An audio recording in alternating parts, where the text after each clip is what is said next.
अस्सलामुअलैकुम। Welcome to conflict card. दोस्तों, Indian army में एक बहुत बड़ी मुसीबत सर उठा रही है, जहां लेफ्टिनेंट जनरल एमवी सुचिंद्रा कुमार, जो कि नॉर्दर्न कमांड के कमांडर हैं, उनके खिलाफ एक इंक्वायरी लॉन्च कर दी गई है। इंक्वायरी इस बात पर लॉन्च की गई है बिकॉज उन पर इल्जाम ये है कि उन्होंने अपने टेन्योर के दौरान बहुत ही ज्यादा सीक्रेट और हाईली क्लासिफाइड इंफॉर्मेशन पाकिस्तान और चाइनीज एजेंसीज को दी है। अब लेफ्टिनेंट सुचिंद्रा कुमार कोई आम शख्स नहीं है, ये farmer deputy chief of army staff Indian army के रह चुके हैं। तो इतने बड़े ओहदे पर जो जनरल रह चुका हो, उस पर इतना बड़ा इल्जाम लग जाना ये कोई छोटी चीज नहीं है।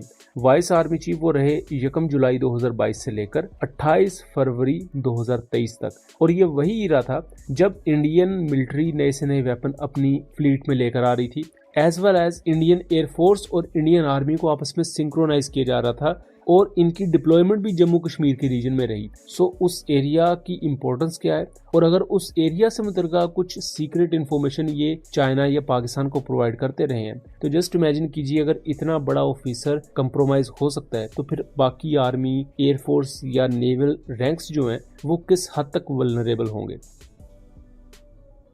इसको लेकर इंडियन मीडिया पर भी थोड़ी बहुत बात की गई है, लेकिन बहुत ज्यादा बात करने की इजाजत नहीं है। लेकिन मैं सुचिंद्रा कुमार के बारे में आपको बताता चलूं कि 1985 में ये आसाम रेजिमेंट में एज भर्ती हुए थे।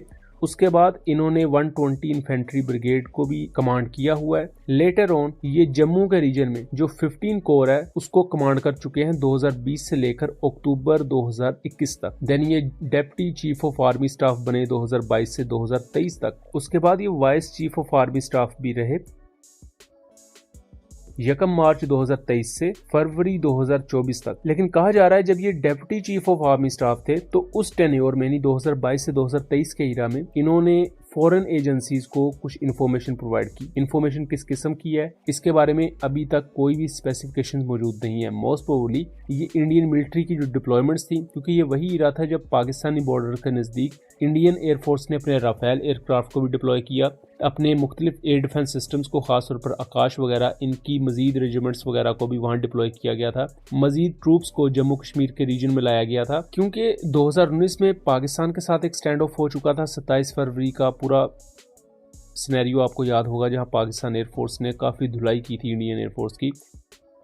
उसके बाद मार्च 2020 में चाइनीज ट्रूप के हाथों इंडियन फोर्सेस की पिटाई काफी ज्यादा होती है, और वो एरिया भी अगेन जम्मू कश्मीर का ही एरिया है, बेसिकली लद्दाख का। ये एरिया इतना ज्यादा अहम था कि यहाँ की कमांड सुचिंद्रा कुमार के अंडर थी, और अब जो उनके बारे में इंफॉर्मेशन आ रही है कि वो एक फॉरेन एजेंट थे। अब जस्ट इमेजिन करें कि इंडियन आर्मी की इनकम्पिटेंस यहाँ से कितनी ज्यादा वाजे हो रही है कि अगर आपकी नॉर्दर्न कमांड को कमांड करने वाला शख्स ही कंप्रोमाइज्ड है, तो छोटे पैमाने पर क्या हाल होगा उसका अंदाजा लगाना कुछ मुश्किल नहीं है। बहरहाल इंडियन मिलिट्री की हायर कमांड की तरफ से ये ऑर्डर्स दिए गए हैं कि 6 हफ्तों के अंदर ये पूरी इन्वेस्टिगेशन करके इसकी रिपोर्ट पेश की जाए। लेकिन यहाँ इस चीज के भी चांसेस हैं कि इंडियन मिलिट्री की तरफ से ये रिपोर्ट कंप्लीट नहीं की जाएगी, बिकॉज इससे पहले इंडियन मिलिट्री के एक जनरल थे शाहबेग सिंह, उनको उनकी रिटायरमेंट से 1 दिन पहले, 1 या 2 दिन पहले जबरी तौर पर रिटायर कर दिया गया था कुछ इश्यूज को लेकर। देन वही जनरल सिखों का पार्ट बने, सिखों के साथ वो मिले खालिस्तान मूवमेंट में 1984 में। उन्होंने सिखों को तरबियत दी मिलिटेंसी की, और उन्हीं सिखों ने इंडियन आर्मी को बहुत ज्यादा वक्ता डाला था, जिसको लेकर इंडियन आर्मी में उस पूरे वाकये के बाद एक डर बैठ गया कि बड़े ऑफिशियल्स पर अगर इस तरह का कोई इल्जाम लग भी जाए तो उन्हें जल्दी इन्वेस्टिगेट करके या उन्हें कैफरे किरदार तक नहीं पहुंचाया जाता, जिसका गलत फायदा भी उठाया जाता है। एक तरफ अब इस वक्त जहां सुचिंद्रा कुमार पर इन्वेस्टिगेशन तो चल रही है, लेकिन दूसरी तरफ ये इस पूरे खित्ते में इंडियन इंटेलिजेंस एजेंसीज पर भी क्वेश्चन उठा रही है कि किस तरह 2022 से 23 के ईरा में, इस पूरे टेन्योर में, इंडिया का deputy chief of army staff foreign agencies का खिलौना बना रहा।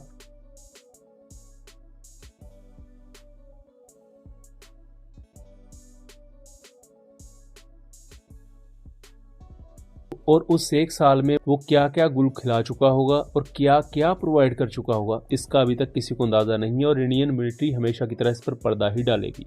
उम्मीद करता हूँ चीजें क्लियर रही होंगी। वीडियो पसंद आई हो तो इसे ज्यादा से ज्यादा शेयर कीजिएगा एंड चैनल को सब्सक्राइब कीजिएगा। मिलेंगे अगली वीडियो में, तब तक के लिए अल्लाह हाफिज।